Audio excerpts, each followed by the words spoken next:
ये है जी माशाल्लाह मज़ेदार मसाला पराठा। रेसिपी शेयर करूँगी। 2 प्याली आटे की लेंगे, 2 अदद प्याज इसमें बारीक के चॉप किए हुए डालेंगे, थोड़ी सी हरी मिर्चें चॉप की हुई डालेंगे। अब इसमें हम डालेंगे 1 चम्मच लाल मिर्च का, 1 चम्मच नमक का और एक आधा चम्मच हल्दी, आधा चम्मच गरम मसाला पाउडर, सूखा धनिया हाथ से मसलते हुए डालना है। अब इसमें डालेंगे कसूरी मेथी और अब इसमें जाएगी चिली फ्लेक्स। इसको अच्छे से मिक्स करके इसमें थोड़ा थोड़ा पानी ऐड करके गूंदेंगे। एक बार ही सारा पानी नहीं डालना, आहिस्ता आहिस्ता करके इसको गूंदेंगे जिस तरह आम आटा गूंदते हैं।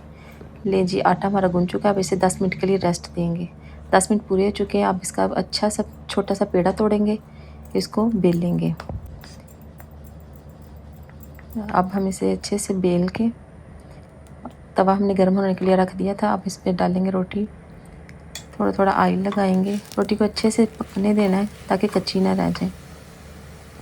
ऑयल कम या ज़्यादा आप अपनी ज़रूरत के मुताबिक लगा सकते हैं, जितना आप पसंद करते हैं। ले जी रोटी हमारी तैयार हो चुकी है। माशाल्लाह बहुत मज़े की बनती है। आप इसे मायो के साथ भी ले सकते हैं, केचप के साथ भी और चाय के साथ भी। ये लंच में और ब्रेकफास्ट में बहुत मज़ा देती है।